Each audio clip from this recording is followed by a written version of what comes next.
Greetings and welcome to the Look of Books stage at the American Library Association's annual virtual conference. My name is Brian Rodgers, and I am the Community Relations Liaison at the Mosaic Templars Cultural Center in Little Rock, Arkansas. I'm thrilled to be here with Candacy Taylor, award-winning author, photographer, and cultural documentarian, working on a multidisciplinary project based on the Green Book. Her work has been featured in over 50 media outlets, including The New Yorker and The Atlantic. She is the recipient of numerous fellowships and grants, including the Hutchins Center for African and African American Research at Harvard University and the National Endowment for the Humanities. Welcome, Candacy. How are you today? I'm well, thank you. I'm so honored to be here. Well, thank you for being with us today. And before we get into this, would you mind telling people what the Green Book is and tell us about the first time you came into contact with it? Yeah, the Green Book was a travel guide. It was published for Black people during the Jim Crow era, and it was in publication from the 1930s to the 1960s. I came across it accidentally, actually. I was doing research for another book that was on Route 66. And I was at an exhibition at the Autry Museum in Los Angeles. And they had a green book tucked under glass in a corner. And I'd never seen such a thing. I'd never known Black traveler guides, were so popular that there were several other Black traveler guides. The Green Book wasn't the only one, but it was the most popular and it was in publication for the longest. So that is the one that we celebrate. But it was stunning to me, and I ran outside of the museum and called my parents and asked them if they knew about it. And my stepfather had heard of it, but my mother hadn't. And I was off to the races. That was in 2013. So it was, way before the movie, and now it's obviously the Green Book is much more popular. But yeah, it changed my life. I knew that that was going to be the project I would work on for at least another decade. And that's interesting. You mentioned the movie, and so often in history we see that movies they do a disservice to the actual history. Do you feel that's the case with the Green Book? I did. It was shocking to me that it was called Green Book because the Green Book is only mentioned a few times in the entire film. And and they actually did. Universal Studios did actually come and interview me to put me. I think they put me on the DVD extras to explain what the Green Book was because after they did their screen testing, the number one question people had was what was a Green Book after they had seen the film. So it was again, I think no, the film was really a buddy film about a friendship between two guys. I mean, it really didn't, and they were traveling, during Jim Crow, but that was the only real connection to the Green Book. And there were instances where it was really misrepresented. Not only was the true history of the Green Book ignored, those few times when they really mentioned the Green Book, it was misrepresented. For instance, when they stay in Alabama, when he's at that hotel, Dr. Shirley, that motel, where he's very uncomfortable. Clearly, he's used to more luxury accommodations. If, during that time, he would have gone to the A.G. Gaston, where King stayed. It was one of the most popular hotels in the South. And they were in the city, they were in Birmingham. And that's where he would have gone. And had the producers just asked us, I mean, there were me and Calvin Ramsey, there were a few other people working on Green Book projects at the time, and we knew this film was being shot, and nobody had heard from the producers. It was just stunning to us. So yeah, it's a tangent, but I mean, I have to say it's unfortunate because it is such a new part of civil rights history that we're discovering, this Green Book history. And so it was really upsetting that this was our one shot at a film that was tied to this history, and yet it had nothing to do with the Green Book. So, like I said, I think at best it was just a mistitled film. It should have just been called something else. And hopefully, obviously now it is more people know that there was such a thing as a green book. So in that way, I guess it helped spread the brand of that this thing actually existed. But it was bittersweet. So you've been researching the Green Book since 2013. You've cataloged 10,000 Green Book listings, scouting over 4,000 Green Book sites in 48 of the 50 states. You photographed over 170 Green Book properties. What is it like to be on the forefront of documenting and preserving this relatively recent history? And what have been some of the highlights of your research so far? When I first started this project, Wikipedia thought there were only 1,500 Green Book sites because there were only two editions that most people had access to. And it wasn't until I went to the Schomburg Center in Harlem and did a fellowship there, I realized they had 24 editions, and then I cataloged over 10,000 sites. After the Schomburg, I went to Harvard and finished the scholarly research. And I could have written a book at that point because I'd sold the proposal to Abrams and I had enough back history and research. I've been researching the project for years. I could have written a book, but it wasn't until I started mapping out these sites and saw that they were clustered in traditional Black neighborhoods and actually going to those places and spending, 4 or 5,000 miles now I've driven, to these places that I thought this is really a different story than it's not just a historic travel guide. The Green Book really represents so many things and so many layers of our history that are living history. There were so many ways that these neighborhoods were shaped and changed according mostly to government policies, whether it was redlining or urban renewal. Now we have gentrification. And there's a lot of parallels in how those policies have devastated our communities. And it was shocking to me, even though I've been doing this work for 20 years, I've been a cultural documentarian, documenting subcultures from all over, the country. And I've been to a lot of different areas of the country, rural, urban, um, poor, middle class, every walk of life. But I had never seen communities like this. And it was very striking to me that, for instance, when I went to Chicago, uh, and I've been to Chicago probably 10 times, but I'd never been to that neighborhood of Chicago. And 53 people had been shot the weekend I was there in that community. It was insane to me. And you read the statistics and you know that I'm not naive, but being in those communities and seeing how people have been reduced to really just not being humanized, it broke my heart. And it made me more vigilant in telling the story as it is today. Because I think people like Victor Green, who created the Green Book, and Martin Luther King, who fought so hard to make sure that we could have public, shared accommodations and pass a civil rights bill and all of these things that happened in the 60s when the Green Book stopped publication, when we thought, we've done our work here.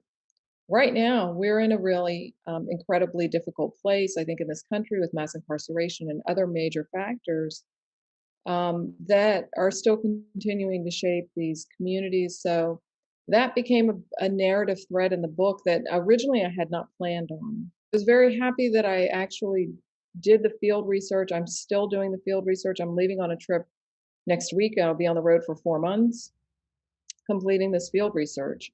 So it is an ongoing, like I said, it's a living history that I think we need to reinterrogate how we think about race, how we think about social mobility, Black mobility in this country. And thankfully, it looks like the rest of the country is ready to have this discussion as well. I found it interesting reading through the book, how you use the Green Book to kind of build a structure around African American history in this country. And you talk about the Great Migration and how people arriving in the North still utilize the Green Book to kind of navigate their way through a foreign land to them. And it seems now that there is some discussion in the academy about a reverse migration, about Black people leaving the North and returning to the South. Do you have any thoughts on that? Yeah,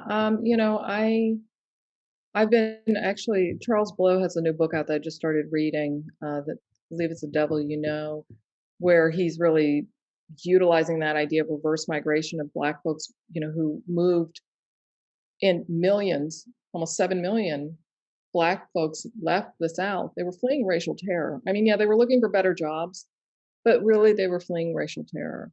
And I have the chapter License to Leave, and even the fifth chapter too looks into train travel and all these different ways that facilitated that Black migration, were really critical. And what they found was that Jim Crow had no borders, right? They got up north and realized there was still segregation was in full force. Maybe they didn't see the colored and white signs, but even more insidiously, there were policies like redlining, that there were unspoken rules and unwritten rules in a lot of times, but they had written rules down as well that were very clear about where you could be, where you should be, if you were Black. There were sundown towns throughout the country, that were largely in northern and western construct. So most people assume, it's easy to demonize the South and say the South did all these bad things, but I think the North is equally, if not worse, in terms of how egregious and covert the operations were Right. to discriminate against Black folks. So I'm glad that, again, that is becoming more the conversation of we're really understanding, the North has always gotten a pass on being elevated, or the West, being so liberal in its policies, and that simply wasn't true. So I think, yes, the reverse migration is definitely started. Actually, some historians say as early as the 70s, Black folks started realizing, but definitely in the 80s, because how expensive it is to live in these northern cities. I mean, I live in New York City, I live in Harlem, very gentrified. The brownstone across from me sold for $5 million. So it's crazy.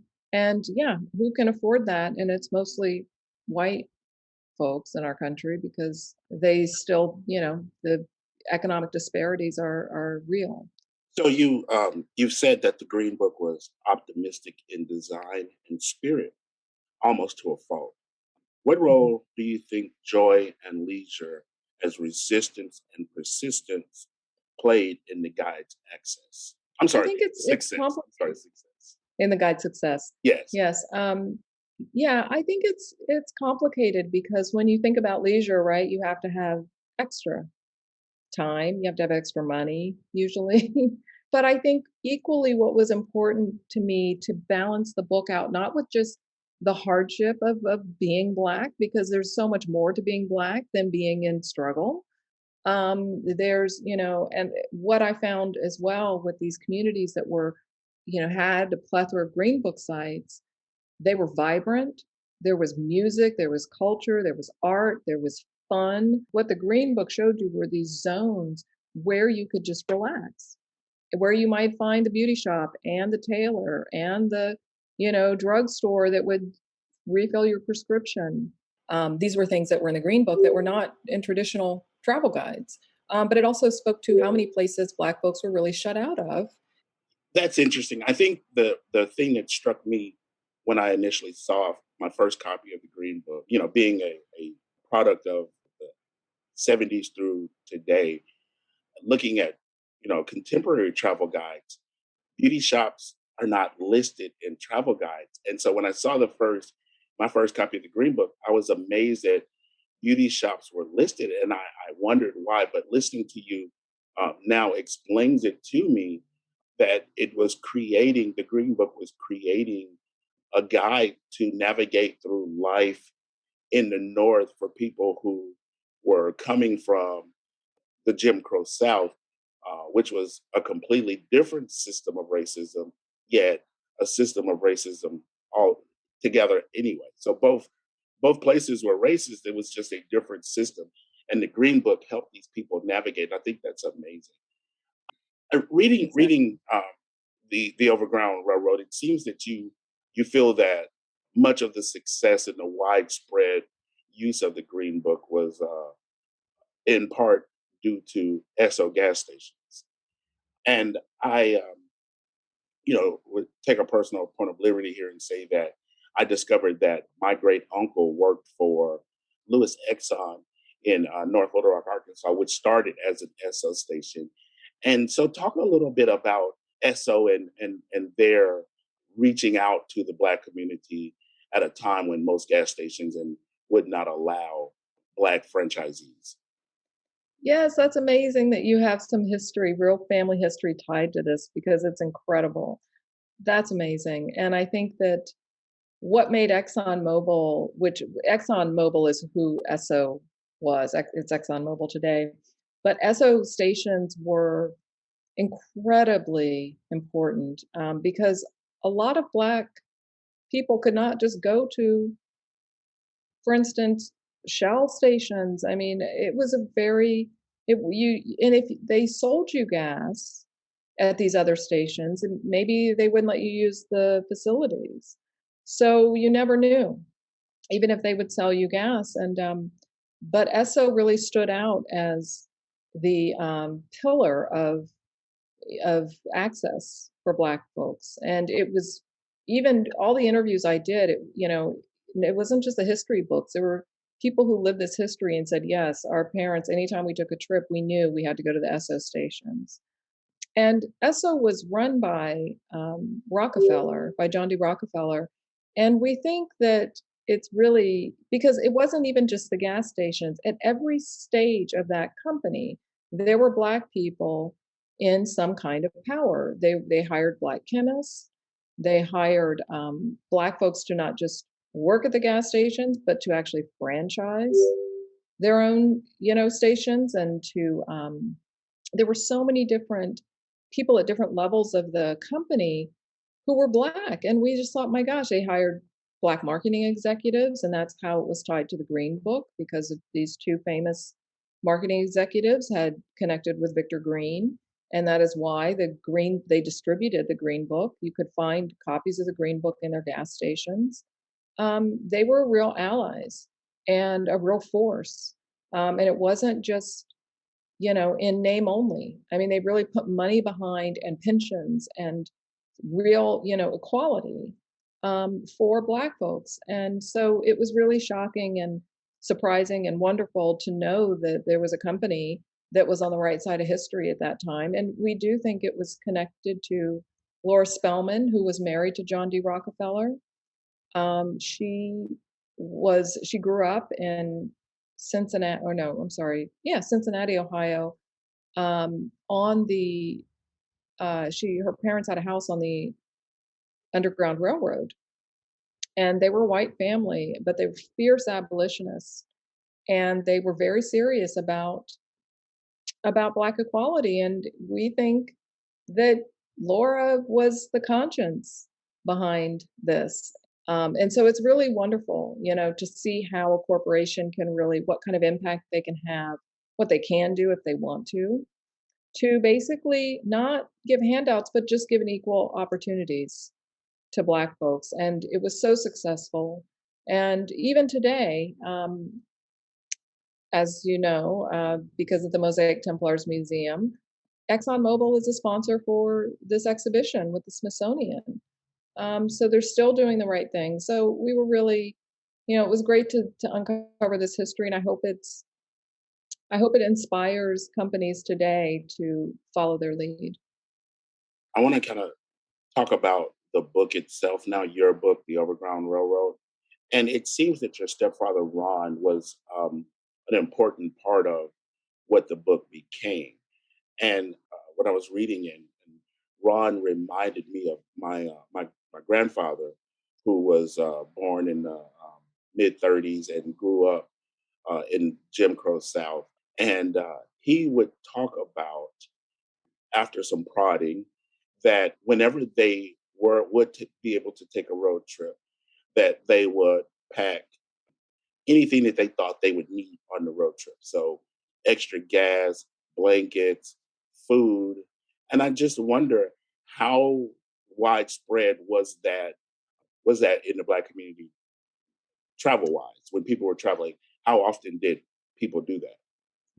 Yeah, I mean, I would read stories as well, and it wasn't until I started this project that I believe, because you said after some prodding, like these were not, I'd known my stepfather, Ron, I'd known him since I was about 12.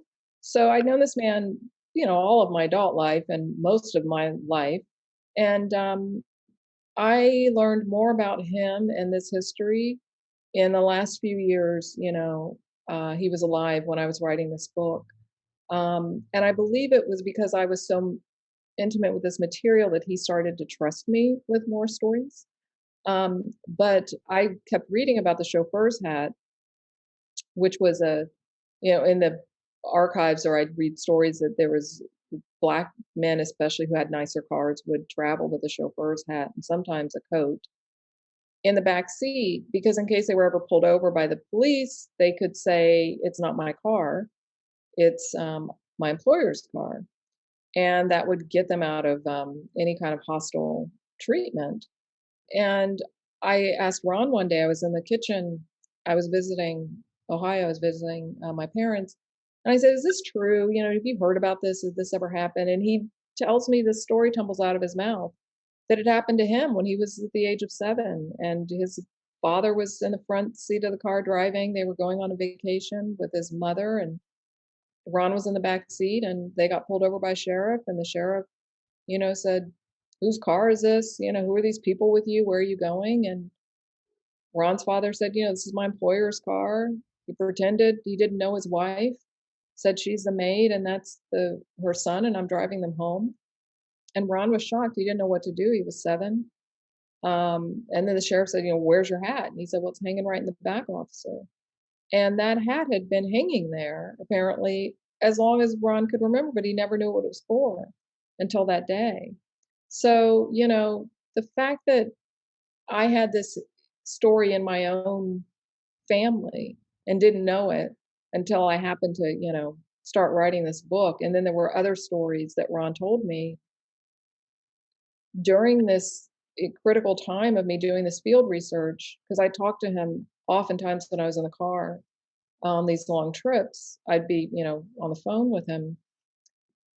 It was really eye opening and heartbreaking that because Ron loved to talk. He's from the South. He can tell all kinds of stories. He could talk all day long, but he wouldn't tell me these stories until he trusted me with them.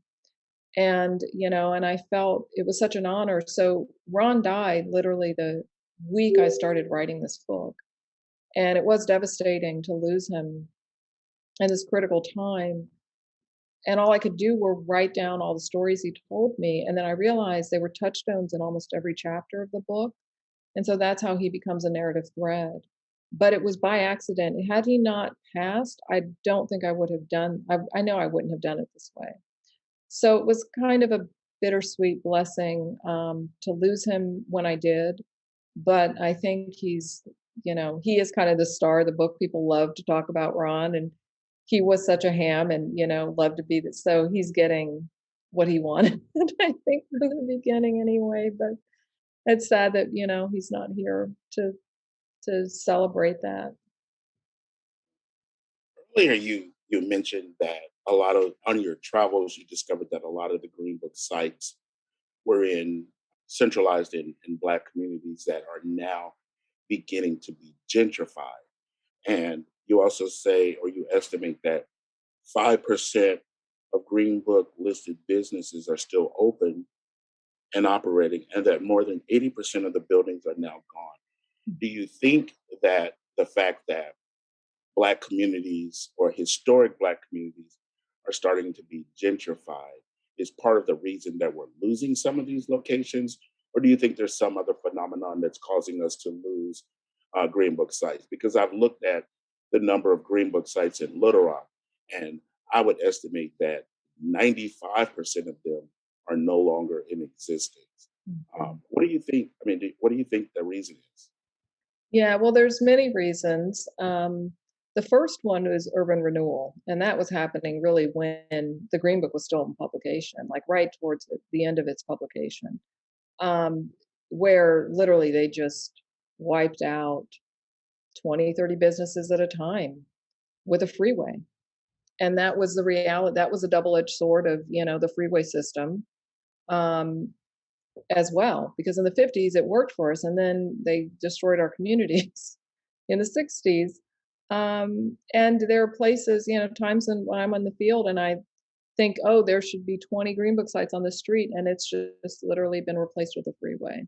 So there was urban renewal. There was definitely gentrification today is a problem, but a lot of times when you create quote unquote progress in a place, you have different types of buildings. You have, they tear down a lot, they build dog parks, or they, put these other things that, so they tear down the infrastructure, all of these old buildings. So even if the businesses are no longer operating, there's no trace of this history even left. So there's so many different factors that play a role, but I think also what we're finding, I'm doing work with the National Park Service to actually rewrite the context of how these places should be considered in terms of their historic and cultural significance. Because as it is, it's still hard to even get some of these places listed on the National Register to save what we have left. So I'm trying to make that easier, especially for business owners and for property owners who know that this is a piece of our history that we don't want to lose. But you're right, we've lost most of it. And there are major cities like Los Angeles and New York where there's still a really good sampling, an incredible amount of Green Book sites relatively that are still operating. But yeah, in places like Little Rock and other smaller, mid-sized communities, they were wiped out. And so again, I think it's important. I'm developing a mobile app to so people can actually go to these communities and see these Green Book sites. And we're working on obviously the AR technology, augmented reality, so you can take your screen up and actually see what was there, even though it's gone. So again, going back into the archives and getting as much information as we can about these histories, because the Green Book was really almost like a yellow pages of Black businesses and Black entrepreneurship. So even if the building is gone, we still have so much to learn about all of these independent businesses and the fact that these were self-sustaining communities that were vibrant and incredibly successful. So what's next for you? Well, I am busy, but like I said, I'm developing this mobile app. I've been working on a project. I did a project for National Geographic, developing a digital interactive map that traces social mobility for Black folks over the last 100 years. That's really showing dynamics of like, well, what's happened in these sundown towns in the North, and what's the correlation between race in terms of, I'm finding that some of these places that were sundown towns are reporting, they're still over 90% white, but they're reporting a Black and brown population all of a sudden, maybe 5 to 8%. But then when you look closer, that Black and brown population is largely, almost all of them are in their private prisons. And so this idea of, even in places like the state of Pennsylvania, a large number of Black people, mostly men, but Black women as well, may be arrested in Philadelphia, but then they're brought to these smaller communities in Pennsylvania, and then they get more legislative power, they get more census power. I mean, it really does affect, it has a real effect. And so I want to see how often this is happening in different parts of the country. And I'm doing so many, I have the exhibition obviously is traveling for the next 3 years, which is exciting. The young readers version of this book is coming out next year, which is very exciting. And, as I said at the beginning, I mean, I think this project will be in my life for at least another 10 years because there's still so much we are uncovering about this history, and especially with these businesses. and what it speaks to, the decisions that we're making moving forward in terms of, we do have a chance, I think, to implement different policies. And so, as much as I can be a part of that story, and whether it's through these avenues of the mobile app and with the exhibition, and I'll be doing different speaking engagements, obviously, to keep this conversation going. I want to thank you for joining us today. Extend a huge thank you for the book and for the exhibit. And we hope that this conversation has encouraged the audience to learn more about the Green Book. I'd like to also say that we're excited to host the exhibit at the Mosaic Templars Cultural Center in Little Rock. Our exhibit runs through August 1st.